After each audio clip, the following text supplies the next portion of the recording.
برحمته تتم الصالحات. أشهد أن لا إله إلا الله وحده لا شريك له، أشهد أن محمدا عبده ورسوله الكريم. اللهم صل وسلم على نبينا محمد وعلى آله وأصحابه أجمعين. أما بعد، رب اشرح لي صدري ويسر لي أمري واحلل عقدة من لساني يفقهوا قولي. Segala puji bagi Allah, kemudian salawat dan salam pada Rasulullah, pada keluarga dan seluruh sahabat-sahabatnya, bapak-bapak dan ibu-ibu jemaah salat subuh yang Allah muliakan insyaallah.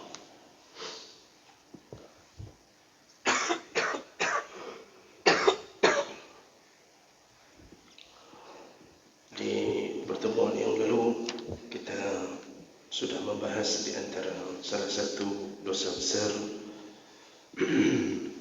yaitu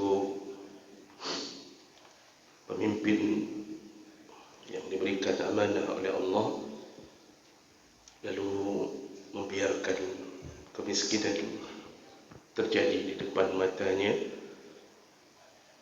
dan tidak membuka pintu bagi orang-orang atau bagi rakyatnya yang fakir dan miskin untuk melaporkan hajat mereka. Jadi tidak peduli dengan keadaan rakyatnya yang miskin terutama, dan itu akan menyebabkan kemurkaan Allah. Dan sebagaimana mereka meremehkan urusan itu, maka Allah pun menutup pintu surganya untuk mereka. Kita lanjutkan masih pembicaraan seputar imamah, yaitu seputar kepemimpinan. Dosa besar berikutnya yaitu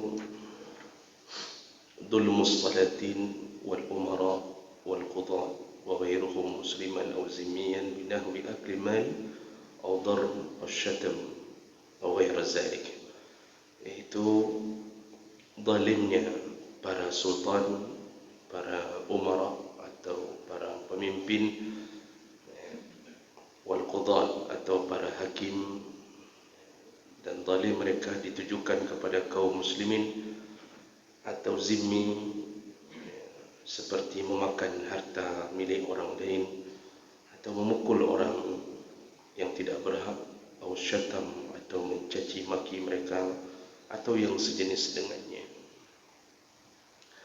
Dan jemaah Allah Subhanahu wa taala, terlalu banyak dalil-dalil yang mengecam dan melaknat kehidupan pemimpin yang melakukan kezaliman.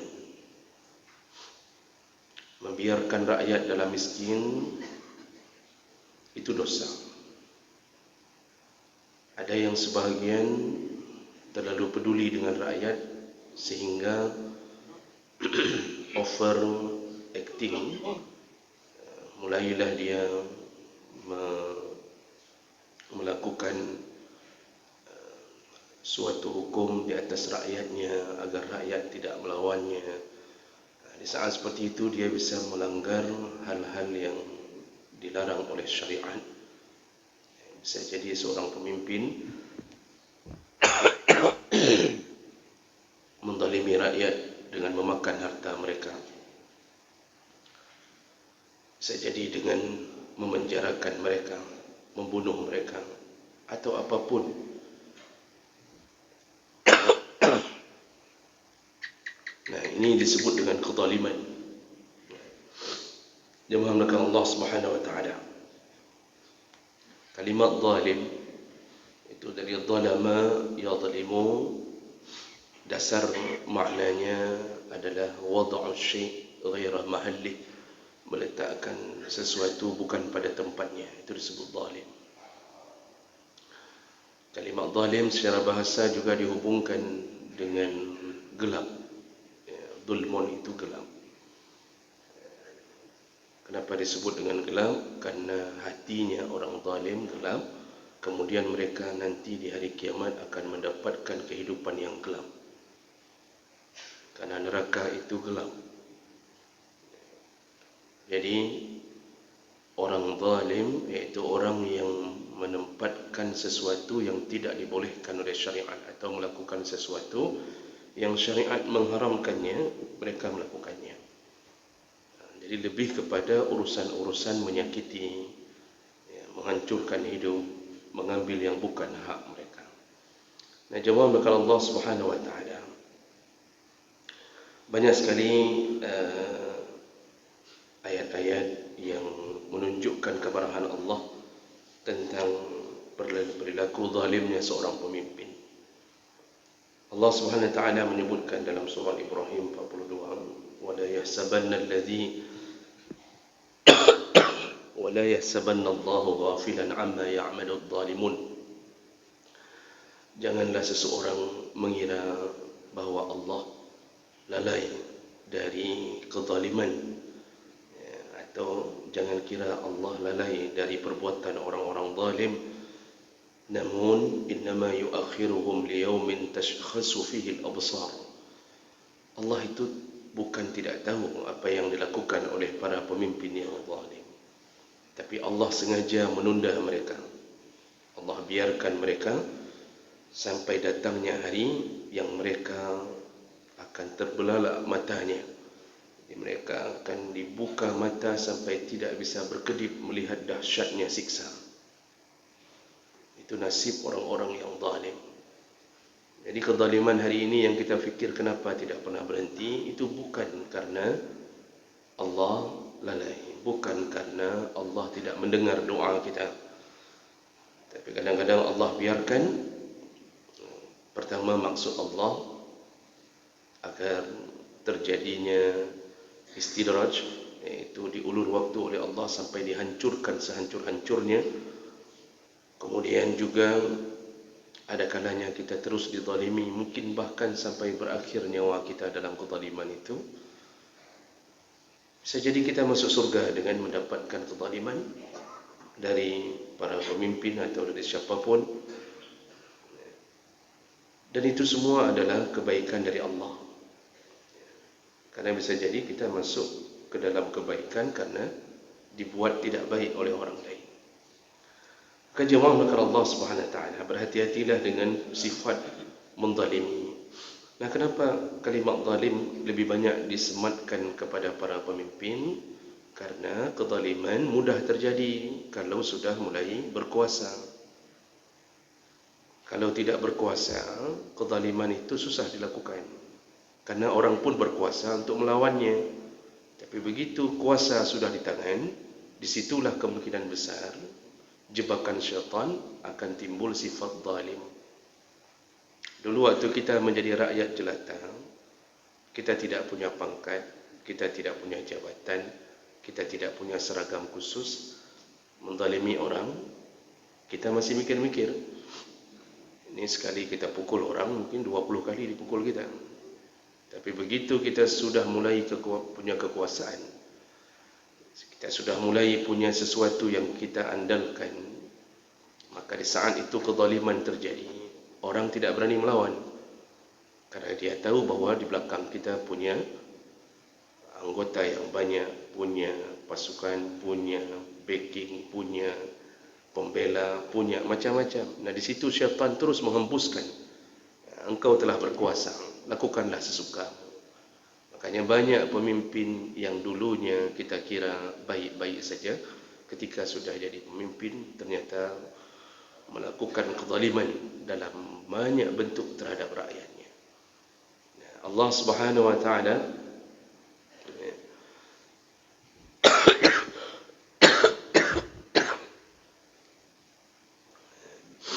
itu mengatakan dalam hadis qudsi melalui lisan Rasulullah sallallahu alaihi wasallam,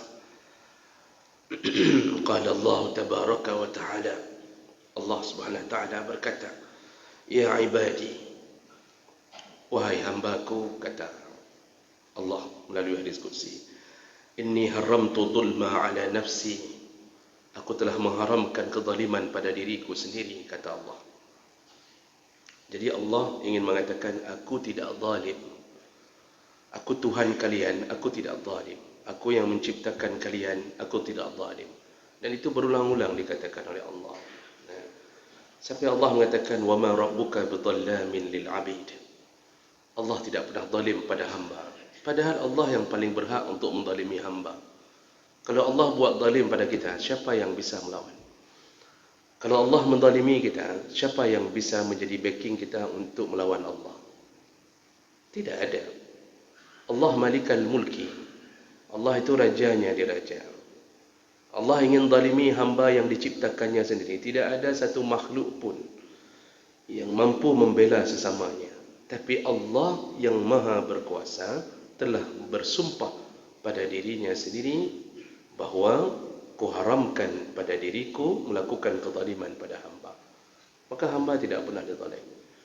Hamba yang berbuat saleh dihitung pahalanya. Tidak pernah dihapus oleh Allah kecuali hamba itu menghapus amal salehnya sendiri. Hamba yang melakukan dosa, maka secukup dosanya saja Allah tulis. Allah tidak naikkan dosanya menjadi 10 kali lipat. Kalau ada orang yang merasa dia dizalimi oleh Allah dengan diberi rasa sakit, maka Allah telah umumkan sakit itu bukan menzalimi, malah menghabiskan atau menggugurkan dosa hamba. Hamba diberikan waktu berulang-ulang, bertahun-tahun, bahkan berpuluh tahun untuk taubat. Tidak taubat juga, Allah masih beri kesempatan taubat. Jadi tidak ada kezaliman pada diri Allah. Allah tidak akan hukum orang-orang yang tidak mengenal Muhammad sama sekali. Tidak kenal Allah, tidak kenal Muhammad. Makanya Allah mengatakan,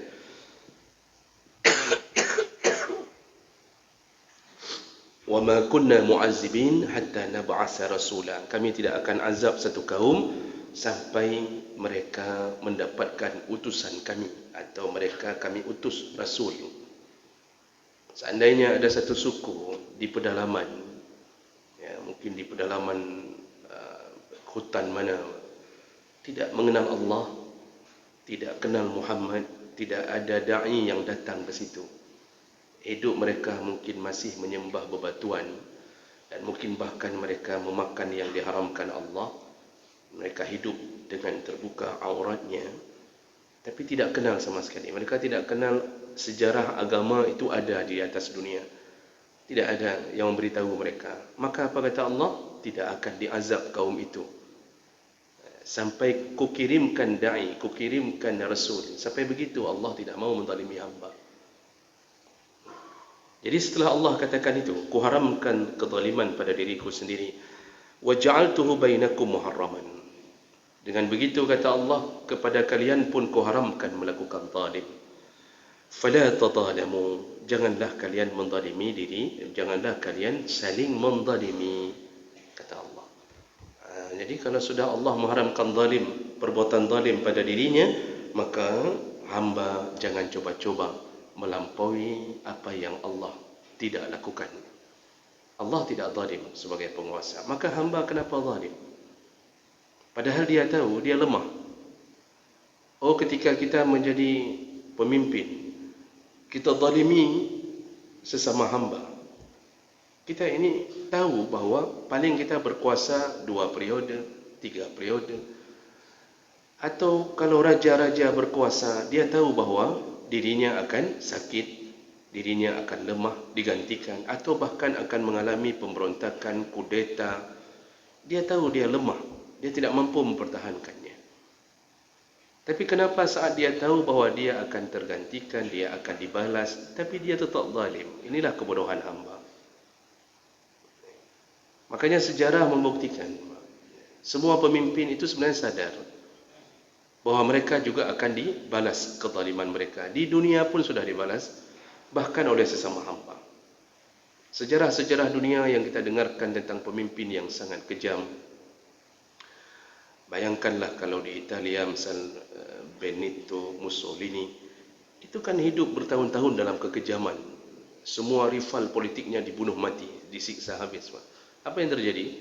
Dia sendiri dimatikan oleh rakyatnya, kemudian jasadnya digantung di alun-alun, lalu dicampak di atas jalan, diludahi, diinjak-injak. Itu pemimpin yang terkenal ya, bertahun-tahun dan tidak ada yang berhasil mengalahkannya kecuali detik-detik terakhir kekuasaannya runtuh. Dikenal dengan diktator. Bagaimana nasib Hitler yang dikenal seluruh dunia dengan kekejamannya? Akhirnya bunuh diri. Tujuan bunuh diri kenapa? Menghindari apa yang terjadi pada sahabatnya Benito Mussolini tadi. Begitu dia dengar bahawa Mussolini telah diinjak-injak rakyat, dia takut dia pun diperlakukan yang sama diludahi. Akhirnya dia tembakkan kepalanya sendiri untuk menghindari itu. Dan itu menunjukkan kebodohan hamba di saat berkuasa menzalimi. Lalu kemudian ketika diturunkan, di saat itulah pembalasan terjadi. Maka jemaah melakukan Allah, aneh ketika yang lemah lalu menzalimi, tetapi dia tidak sadar bahawa kezalimannya akan dibalas oleh Allah Subhanahu wa taala. Nah, kemudian apa yang terjadi kepada orang-orang zalim? Yang pertama, Allah janjikan bahawa kezalimannya akan dibalas di hari kiamat. Jadi pemimpin yang zalim itu akan dibalas di hari kiamat dengan cara semua kerugian yang diterima oleh rakyat akan dijadikan sebagai aduan untuk mengadili pemimpin di sidang akhirat. Maka pemimpin itu akan diambil catatan, diambil amal salehnya kalau dia sempat beramal saleh untuk membayar semua darah yang pernah dia tumpahkan. Ini berdasarkan hadis Nabi SAW. Ketika Nabi bertanya kepada para sahabat, atadruna mal muflis, kalian tahu siapa orang yang akan bangkrut di hari kiamat? Sahabat menjawab, al-muflis fina man la dirhama wala mata'. Ya Rasulullah, yang kami tahu orang bangkrut itu yang tidak ada uangnya, tidak ada dirham, tidak ada pembendaraan apapun dari hartanya. Faqal, Rasulullah berkata, innal muflis min ummati, nanti akan terjadi orang-orang yang muflis, yaitu yang bangkrut dari umatku. Ya'ti yaumal qiyamah bisalatin wa siyamin wa zakat. Kata Rasulullah, mereka datang di hari kiamat nanti dengan membawa pahala puasa, pahala salat, pahala zakat. Dia datang menghadap Allah. Wa ya'ti qad syatama haza. Begitu dia nampakkan pahalanya di hadapan Allah, lalu kemudian datanglah orang-orang yang pernah dia zalimi. Bagaimana datangnya? Ada orang yang pernah dicaci datang mengadu nasibnya kepada Allah karena pengadilan dunia tidak bisa menyelesaikannya. Kita kan banyak kecewa Bapak Ibu kalau berhadapan dengan pengadilan dunia. Karena pengadilan dunia sistemnya siapa yang berkuasa dia yang menang, siapa yang dekat dia yang dimenangkan. Walaupun kita benar, tapi belum tentu benar di depan pengadilan dunia. Yang salah bisa benar, yang benar bisa salah. Maka semuanya mengadu ke hadapan Allah. Yang pernah dicaci, wa qazafa haza, yang pernah diqazaf, yaitu pernah difitnah. Difitnah dengan sesuatu yang dia tidak lakukan. Dia tidak lakukan tapi difitnah sampai dipenjarakan atau macam-macam siksa ke atasnya. Wa akala mala haza, lalu kemudian datanglah orang-orang yang pernah diambil hartanya di dunia tapi tidak dikembalikan. Sudah bekerja, tidak dibayar gajinya, lalu dia akan melapor di hadapan Allah Subhanahu wa taala. Wasafaka dima'a haza, orang yang pernah membunuh orang lain, menumpahkan darah orang lain, semua melapor ke Allah. Wadaraba haza, yang pernah dipukul tanpa sebab yang benar, semua melapor ke Allah. Lalu kemudian fayu'ta haza min hasanatihi wa haza min hasanatihi, maka disuruh bayar oleh Allah, diambillah amal baiknya, diberikan kepada para korban yang pernah dizalimi. Lalu kemudian fa'in funiyat hasanatuhu, ketika sudah habis kebaikan, enggak cukup untuk membayar kezaliman itu. Lalu kemudian akhasa min khatayahum, diambillah dosa-dosa korban, semua dosa-dosa orang yang mengadu ini diambil oleh Allah. faturihat alaih summa turiha finnar, maka dicampakkanlah ke dalam catatan amalnya para orang zalim. Jadi pemimpin yang terlalu banyak melukai perasaan rakyat, memakan harta rakyat, pernah membunuh rakyat tanpa sebab yang syar'i, semua mereka akan bernasib menjadi bangkrut di hari kiamat setelah dicampakkan kebaikan mereka kepada korban. Tidak cukup, maka diambil kesalahan korban, dosa-dosanya dicampakkan kepada orang yang zalim sehingga dia berlumur dengan dosa, faturihat finnar, lalu kemudian barulah orang itu dicampakkan ke neraka. Hadis riwayat Muslim. Itu nasib orang yang suka menzalimi orang di atas dunia. Lalu kemudian Rasulullah sallallahu alaihi wasallam menyebutkan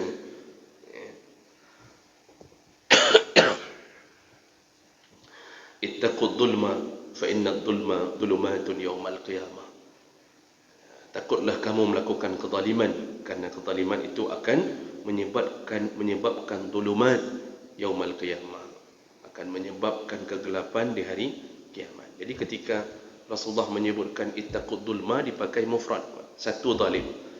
Kalau takutlah engkau melakukan satu kezaliman, begitu balasannya fa inna dhulma dhulumatun, jadi dijamakkan. Satu kezaliman engkau lakukan dunia, engkau akan mendapatkan berbagai kezaliman atau berbagai kegelapan di akhirat nanti. Memang hari ini terasa remeh karena orang tidak melihat efeknya langsung di dunia. Karena tadi Allah sudah katakan, kutunda semua siksa. Kutunda semua siksa sampai di hari kiamat. Lalu berhati-hatilah dengan doanya orang yang dizalimi. Rasulullah mengatakan, wattaqi da'watal madlum, berhati-hatilah engkau dengan doanya orang yang terzalimi. Fa inna laisa bainahu wa bainallahi hijab, karena doa orang yang terzalimi itu tidak ada hijab di antaranya dengan Allah. Kalau di dalam hadis yang lain disambung, wa in kana kafiran, walaupun orang yang terzalimi itu orang kafir. Pemimpin muslim yang dizalimi orang kafir, arti dizalimi memang tidak layak dizalimi, bukan kafir yang mengganggu, lalu dizalimi. Kalau dia berdoa, kafir ini berdoa kepada Tuhan kita, Tuhan Allah, padahal dia tidak percaya kepada Tuhan kita, tapi kalau dia mengangkat tangannya seperti orang Islam mengangkat tangan, dia minta sama Tuhannya kita, ya Allah, hambamu ini, muslim ini, pemimpin ini, dia telah menzalimiku. Ini doa besar orang kafir. Allah terima, Allah akan segera atasi urusan ini. Kan aneh, bukankah orang kafir enggak diterima doanya? Benar, Allah menerima doa mereka itu bukan karena setuju dan rida terhadap kekafiran mereka, tapi Allah terima doanya karena Allah tidak ingin terjadi kezaliman di atas dunia. Makanya hari ini orang yang terzalimi, yang jadi masalah adalah tidak memohon perlindungan dari Allah. Itu yang jadi masalah. Jadi sudah terzalimi, lapornya ke manusia. Manusia tidur malam, manusia sakit perut, manusia sakit kepala, manusia punya kredit yang enggak habis-habisnya dibayar, manusia punya masalah dengan keluarga, ribut sama isteri aja enggak berhasil dia tangani. Masa dia tangani urusan kita semua? Sama isteri saja ribut, dia yang lari, bukan isterinya yang lari. Itu saja kita minta pertolongan untuk supaya menolong kita. Misal contohnya, maka hal-hal seperti ini perlu kita fahami bahawa kita punya kelemahan. Maka minta tolonglah kepada Allah. Lalu kenapa setelah kita minta tolong Allah tidak kabulkan permintaan kita? Karena kita pun punya penghalang doa. Kita sering makan haram. Sudah dizalimi, kita pun termasuk golongan yang suka makan haram. Maka tidak akan pernah dikabulkan doa kita. Sebagai penutup tausiah ini, dalam sejarah terkenal di tahun 41 Hijriah sampai 90 Hijriah, itu ada seorang raja yang zalim dari Bani Umayyah. Jadi setelah Khulafa' Rashidin, 4 sahabat Khulafa' Rashidin selesai, Ali bin Abi Thalib, maka berdirilah kerajaan Bani Umayyah dengan sistem monarki. Jadi dibuat model kerajaan. Nah, salah satu gubernur yang dikirimkan ke Iraq, yaitu oleh Yazid bin Muawiyah, salah satu yang dikirimkan ke Iraq sebagai gubernur, karena Bani Muawiyah ini membuat kerajaan di Damaskus, Syria. Jadi Iraq di bawah kepemimpinan Bani Umayyah. Dikirimkanlah seorang raja yang bernama Hajjaj As-Saqafi. Karena dari Bani Saqifah.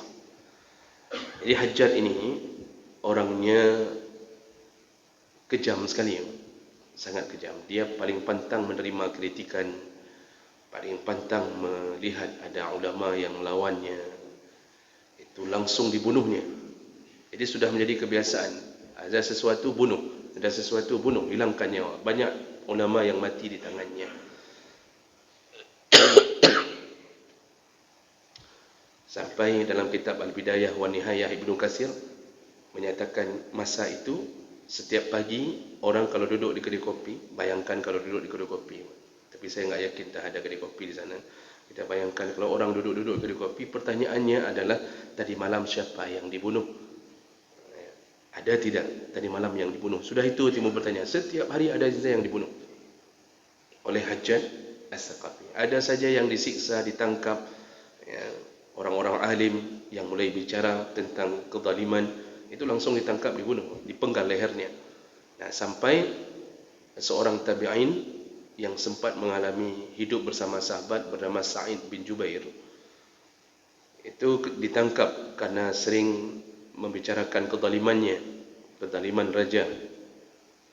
Ditangkap lalu kemudian disiksa, dan ketika mau dipenggal kepalanya, Sa'id bin Jubair berdoa kepada Allah, ya Allah, jadikanlah aku orang terakhir yang disiksa, dibunuh oleh Hajjaj. Itu doa orang saleh Sa'id bin Jubair. Dan ternyata doa itu dikabulkan Allah. 3 hari setelah meninggalnya Sa'id, Allah setelah mendengarkan doa yang orang yang terzalimi ini, itu orang saleh, dalam riwayat disebutkan Hajjaj mati dalam keadaan perutnya dipenuhi dengan belatung.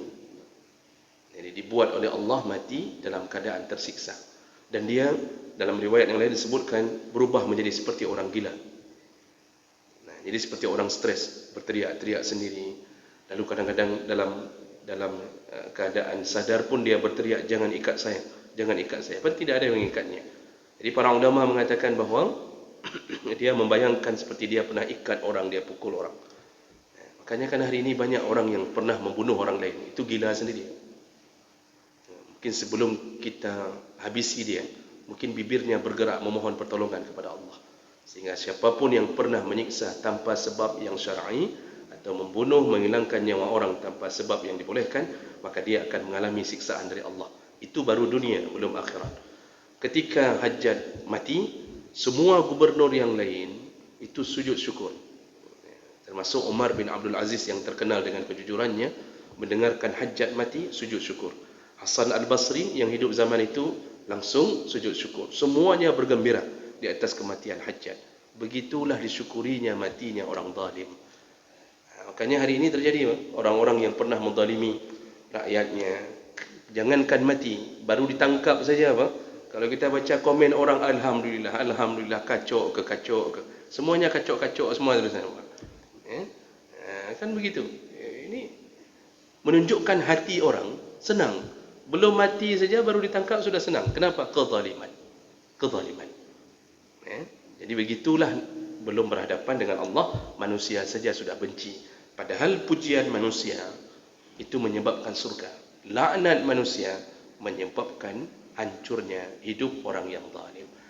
Ini yang perlu dihati-hatikan, apalagi yang ingin mencalonkan diri sebagai pemimpin menjelang 2024. Berhati-hatilah kalau merencanakan kezaliman terhadap rakyat. Mudah-mudahan bermanfaat. Subhanakallahumma bihamdik, asyhadu an la ilaha illa anta, astaghfiruka wa atubu ilaik. Wassalamualaikum warahmatullahi wabarakatuh.